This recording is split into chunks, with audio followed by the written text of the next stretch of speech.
Hello students, welcome to Medventure Dr. Antos Academy MOH Crash Course. ഇന്നത്തെ ഈ crash കോഴ്സിൽ MOH എക്സാമിന് വരുന്ന ക്വസ്റ്റ്യൻസിനെ കുറിച്ച് നമുക്ക് ഡിസ്കസ് ചെയ്യാം. MOH എക്സാമിന് വരുന്ന പാറ്റേൺ എന്ന് പറഞ്ഞു കഴിഞ്ഞാൽ 4 സെക്ഷൻസ് എന്നാണ് മെയിനായിട്ട് ക്വസ്റ്റ്യൻസ് വരുന്നത്. നമ്മൾ നോക്കിക്കഴിഞ്ഞാൽ ഇവിടെ pharmaceutical sciences, basic biomedical sciences, social behaviour, administrative sciences and clinical sciences, ഇങ്ങനെ 4 പ്രധാനപ്പെട്ട സെക്ഷൻസാണ് ഈ എക്സാമിനുള്ളത്. ഓരോ സെക്ഷൻ്റെ അകത്തും ഇൻഡിവിജ്വൽ ആയിട്ടുള്ള സബ് സെക്ഷൻസ് ഉണ്ട്. First pharmaceutical sciences very important ആയിട്ടുള്ളൊരു സെക്ഷനാണ്.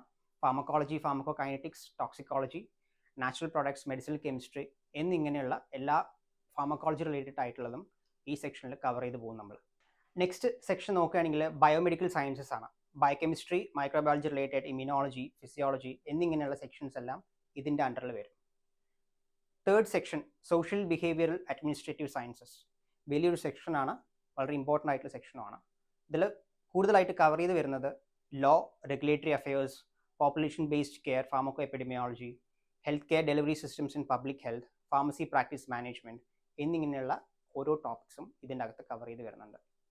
Next clinical sciences, pharmacogenomics, patient assessment, evidence based practice, clinical pharmacology and therapeutic decision making.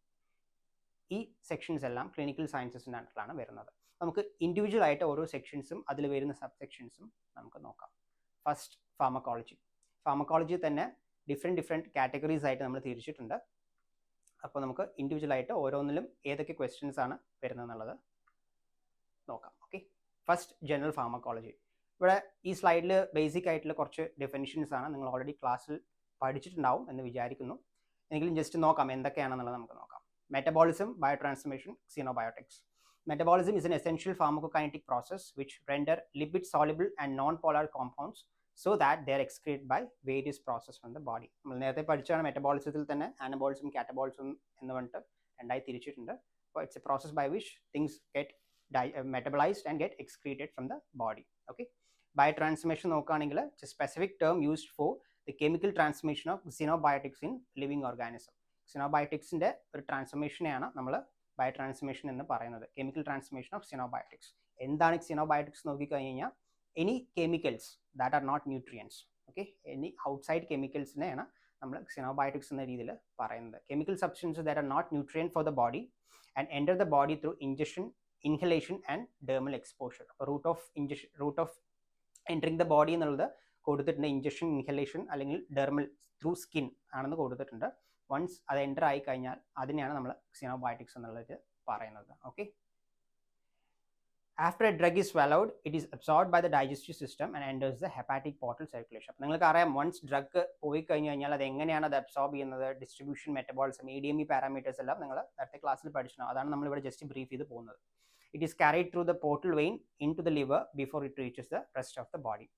Liver metabolizes many drugs, sometimes to such an extent that only a small amount of active drug emerges from the liver to the rest of the circulatory system. Once gut എന്ന് absorb ചെയ്ത് അത് ലിവറിലേക്ക് പോയി കഴിഞ്ഞാൽ അവിടെ വെച്ചിട്ട് ചിലപ്പോൾ കൂടുതൽ metabolise ചെയ്ത് കുറച്ച് എമൗണ്ട് ഓഫ് ഡ്രഗ്സ് മാത്രമേ നമുക്ക് സർക്കുലേറ്ററി സിസ്റ്റമിക് സർക്കുലേഷനിലേക്ക് എൻ്റർ ചെയ്യുള്ളൂ. Okay, first pass through the liver thus greatly reduces the bioavailability of the drug. Bioavailability ഇങ്ങനെ പോയിട്ട് പോവുകയാണെന്നുണ്ടെങ്കിൽ അതിൻ്റെ ബയോഅവൈലബിലിറ്റി കുറച്ച് കമ്മിയാവും. ഇവിടെ ഈസി ആയിട്ട് എക്സ്പ്ലെയിൻ ചെയ്യുന്നുണ്ട് വിത്ത് എ ഡയഗ്രാം, കുറച്ചും കൂടി എളുപ്പമായിരിക്കും. എന്താണ് ഫസ്റ്റ് പാസ് മെറ്റബോളിസം എന്നുള്ളത് പറയുന്നുണ്ട്. Swallow drug, digestive system, hepatic portal system, liver. First എടുത്തു കഴിഞ്ഞ് കഴിഞ്ഞാൽ ഡൈജസ്റ്റീവ് സിസ്റ്റം വഴി പോയി ഹെപ്പാറ്റിക് പോർട്ടൽ സിസ്റ്റം വഴി ലിവറിലെത്തി പിന്നീടായിരിക്കും അത് റെസ്റ്റ് ഓഫ് ദ ബോഡിയിലേക്ക് അല്ലെങ്കിൽ സ്പെസിഫിക് സൈറ്റ് ഓഫ് ആക്ഷനിലേക്ക് പോകുന്നത്. ഓക്കെ, ഇനി നമുക്ക് കുറച്ച് ക്വസ്റ്റ്യൻസ് നോക്കാം. First question, injection given to the fat layer beneath the skin. അപ്പോൾ ചോദിച്ചിരിക്കുന്ന beneath the skin നമ്മൾ ഇഞ്ചക്ഷൻ കൊടുക്കുകയാണെങ്കിൽ അതിന് എന്താ പറയുക? ആൻസർ ഇസ് സബ്ക്യൂട്ടേനിയസ് അല്ലേ. Subcutaneous is another form of parenteral route of medication and is administered to the layer of the skin which consists of fat. Fat ലെയറിൽ കൊടുക്കുന്നതാണ് സബ്ക്യൂട്ടേനിയസ് ഇഞ്ചക്ഷൻ എന്ന രീതിയിൽ നമ്മൾ പറയുന്നത്. Medications injected undergo absorption at a slow sustained rate. This is used when the drug's molecular size is too large to be effectively absorbed in the intestinal tract or when better bioavailability or a faster absorption rate is needed than oral route. ഇവിടെ പറയുന്നത് വളരെ simple ആണ്. നമ്മൾ SC എന്തിനാണ് കൊടുക്കുന്നത്, subcutaneous injection എന്തിനാണ് കൊടുക്കുന്നത്, ബയോഅവൈലബിലിറ്റി കമ്മിയായിട്ടുള്ള ഡ്രഗ്സോ അല്ലെങ്കിൽ ഫാസ്റ്റ് അബ്സോർപ്ഷൻ വേണമെങ്കിലോ ആയിരിക്കും നമ്മൾ ഈ റൂട്ട് പ്രിഫർ ചെയ്യുക. Besides SC there are other Roots, നിങ്ങൾക്ക് അറിയുന്നതാണ്. ഇവിടുത്തെ ക്വസ്റ്റ്യനിൽ സ്കിന്നിന് താഴെയുള്ള ലെയറിലേക്ക് കൊടുക്കുന്ന റൂട്ട് എന്താണെന്നാണ് ചോദിച്ചിരിക്കുന്നത്. അപ്പോൾ മെയിൻലി ഈ സബ്ക്യൂട്ടേനിയസ് വഴി കൊടുക്കുന്ന ഡ്രഗ്സ് നോക്കുകയാണെന്നുണ്ടെങ്കിൽ insulin, heparin and monoclonal antibodies are commonly administered through subcutaneous injection. Okay, ഇനി ഇവിടെ ഒരു ഫിഗർ കൊടുത്തിട്ടുണ്ട്. ഈ ഫിഗർ നമ്മൾ അറിഞ്ഞിരിക്കണം, എങ്ങനെയാണ് ഏത് ആംഗിളിലാണ് ഓരോ രീതിയിൽ നമ്മൾ കൊടുക്കുന്ന ഇഞ്ചക്ഷൻ എന്നുള്ളത് അറിഞ്ഞിരിക്കുക. അപ്പോൾ ഇൻട്രാമസ്കുലർ ഇഞ്ചക്ഷൻ ആണെന്നുണ്ടെങ്കിൽ 90 ഡിഗ്രിയിലായിരിക്കും നീഡിൽ നമ്മൾ ഇഞ്ചക്ട് ചെയ്യുന്നത്, അല്ലേ, പെനിട്രേറ്റ് ചെയ്യുന്നത് 90 ഡിഗ്രി ആംഗിളിലായിരിക്കും. സബ്ക്യൂട്ടേനിയസ് ആണെന്നുണ്ടെങ്കിൽ 45 ഡിഗ്രി ആയിരിക്കും.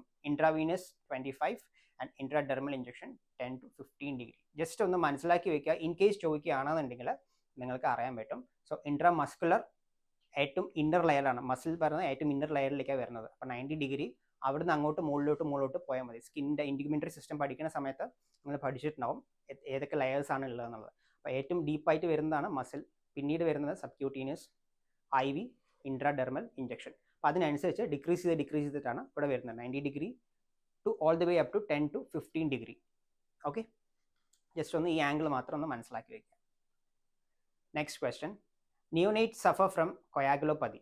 So vitamin K should be administered through which route? എന്നാണ് ഇവിടുത്തെ ചോദ്യം. Okay, answer is intramuscular or IM route. 1 dose of 1 mg vitamin K1 is given intramuscularly at birth.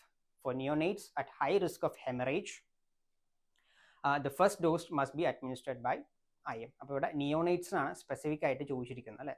നിയോനേറ്റ്സിനാണെന്നുണ്ടെങ്കിൽ at ബർത്തിൽ തന്നെ നമ്മൾ vitamin K1 injection കൊടുക്കുന്നതാണ്. അത് എന്തൊക്കെ cases കൊണ്ടാണ് vitamin K injection കൊടുക്കേണ്ടി വരുന്നത് എന്നുള്ളതാണ് ഇവിടെ എക്സ്പ്ലെയിൻ ചെയ്തിരിക്കുന്നത്.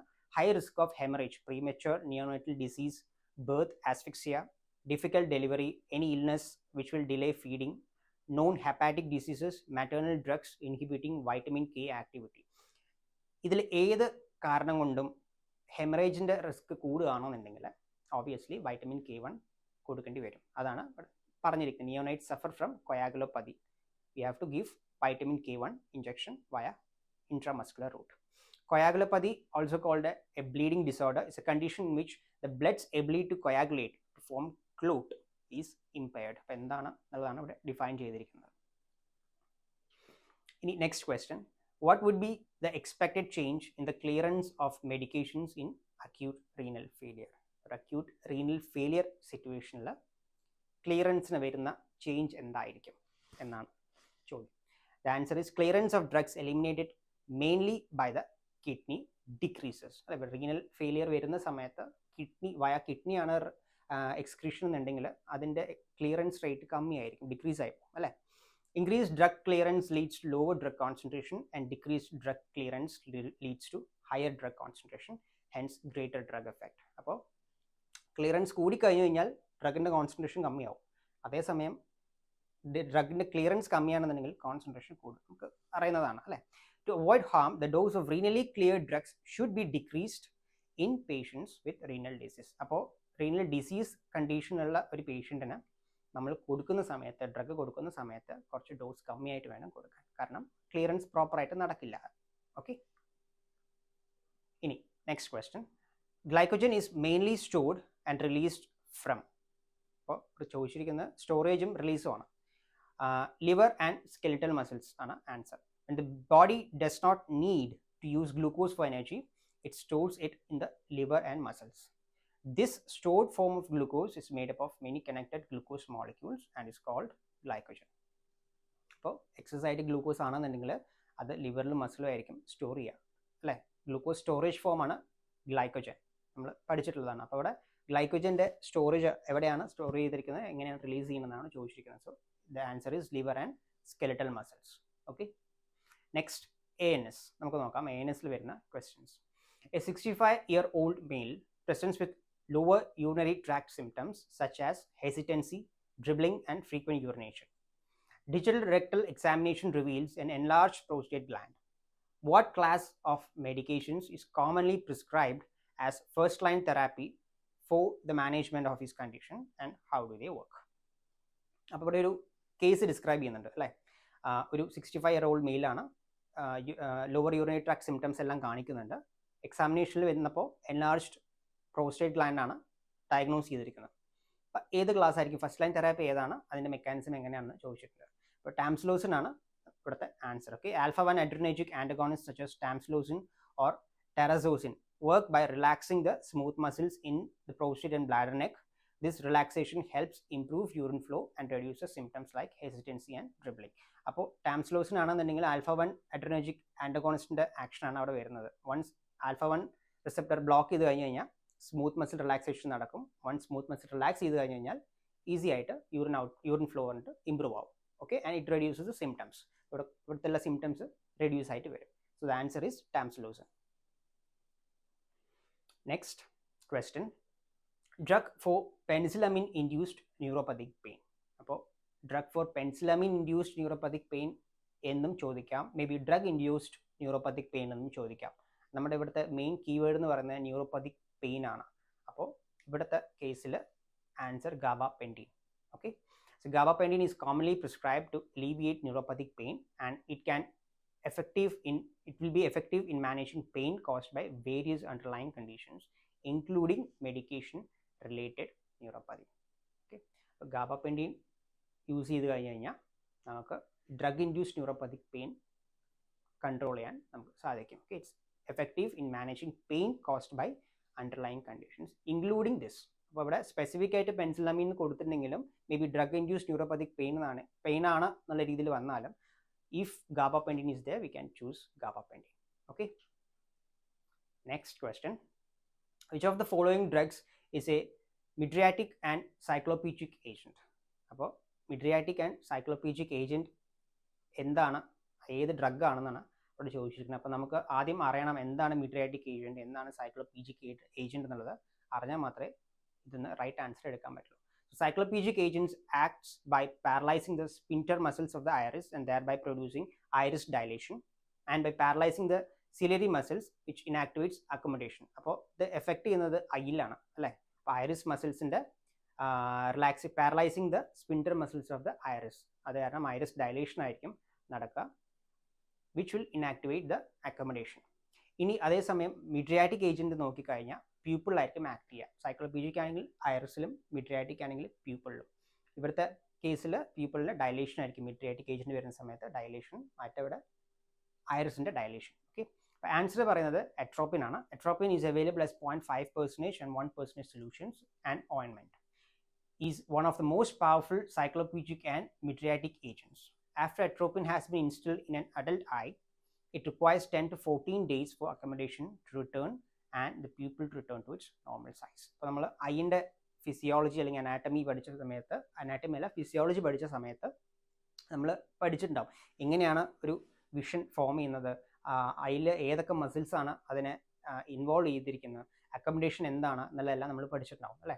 അപ്പോൾ അതിൽ വരുന്നതാണ് ഈ മിഡ്രിയാറ്റിക്കും സൈക്ലോപീജിക് ഏജൻസും. അല്ലെ, അട്രോപ്പിൻ ആണ് ഇവിടുത്തെ നമ്മുടെ ആൻസർ ആയിട്ട് വരുന്നത്. Okay, examples of cycloplegic agents atropine, homatropine, scopolamine, cyclopentolate and tropicamide. Okay, ഇതിൽ ഏത് വന്നാലും നമുക്കത് എടുക്കാൻ പറ്റും. ഫൈൻ, ഇതിൽ എക്സാമ്പിൾസ് ഓഫ് സൈക്ലോപീജിക് ഏജൻസ് എന്ന് മാത്രമേ കൊടുത്തിട്ടുള്ളൂ. നമ്മുടെ അവിടുത്തെ ക്വസ്റ്റ്യൻ ശ്രദ്ധിക്കുക, which of the following drugs is a mydriatic and cycloplegic agents എന്നാണ് കൊടുത്തിരിക്കുന്നത്. ഒന്നിൽ മാത്രം വന്നു കഴിഞ്ഞാൽ നമുക്കത് സെലക്ട് ചെയ്യാൻ പറ്റില്ല. ക്വസ്റ്റ്യൻ ശ്രദ്ധിച്ചിട്ട് വേണം നമ്മൾ ആൻസർ സെലക്ട് ചെയ്യാൻ. Okay, next, which of the following drug is A weak base. അപ്പോൾ ഈ ഡ്രഗിൽ വീക്ക് ആസിഡ്, വീക്ക് ബേസ് എന്നുള്ള ഒരു ക്ലാസിഫിക്കേഷൻ ഉണ്ട്.